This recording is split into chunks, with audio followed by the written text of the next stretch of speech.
Chick Fix. So last week we were glamping at a campground near our house. You gonna do Dancer Fix? I use the term glamping because once you have air conditioning and a Blu-ray player, you are no longer camping. It was a school day, and one of my kids had a field trip that she had been looking forward to, and she was worried that we wouldn't make it to school on time since we weren't leaving from our house. Honey, we're only 15 minutes away from your school. We will be fine. That morning, we get to the car, and it won't start. Getting in the car to drive my kids to school this morning, and I do believe I have a dead battery. The lights in the radio will come on, but the engine won't. ManFix had long since left for work, so now I'm in panic mode about MiniFix missing her field trip. And there's my kids back there freaking out because they need to get to school, and Lily's got a field trip and she's about to lose her mind, so let's see. Yes, I am. Here we go. Luckily, some friends of ours were camping at the same campground at the same time, so they were able to come help me out. James gets to be in my video. Hi! Now, I had been wanting to do a video about how to jump a car battery for a long time, so this seemed like a great opportunity. But in my panic, I did an awful job explaining anything. You know, positive to positive, negative to negative, and that's what you do. Really, Chick Fix? Now, jump starting a battery is actually a pretty simple process. Positive, negative. Take positive, you put it on the positive post on your battery, which is usually marked in some way. This one actually has a plus on it. Might be red also. But you put that anywhere on the metal that's attached to that post. So it could be the screw, it could be the whole cover, whatever.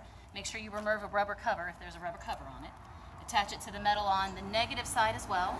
Do the exact same thing to your friend's car.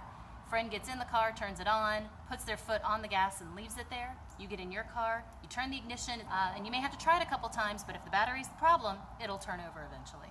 If you don't have jumper cables, get some. Here's what happened when we tried to jump my car. You ready? Oh, please.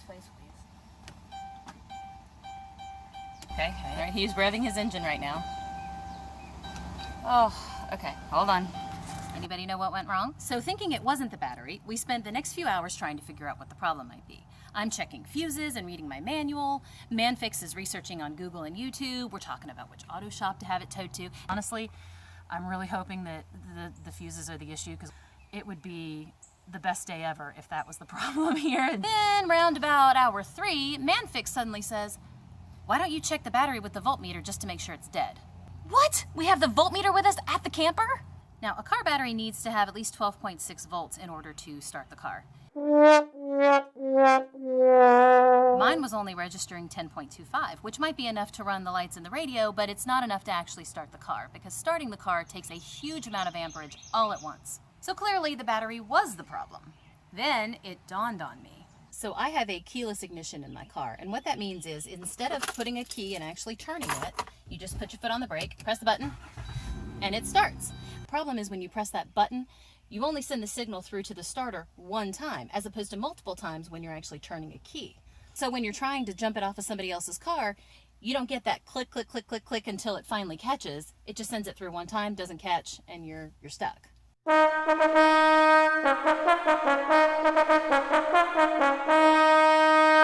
button pops off, and you can stick your key fob into the ignition, turn it, ta-da! Hallelujah! So when NanaFix brought my kids back from school that day, thank you, NanaFix, I tried jumping my car again. Look what happened. There's a dog. NanaFix is here, and we're gonna try it again. All right, so we got positive and negative over here. You just do the same over here. Okay. All right, now turn on your car and rev it. Okay.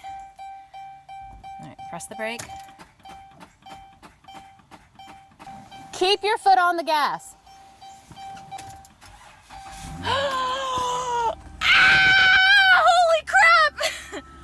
Woo! What song is this? My new favorite song.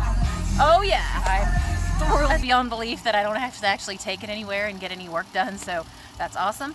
All right, and you can just take these off just carefully by, pulling them off. Ugh.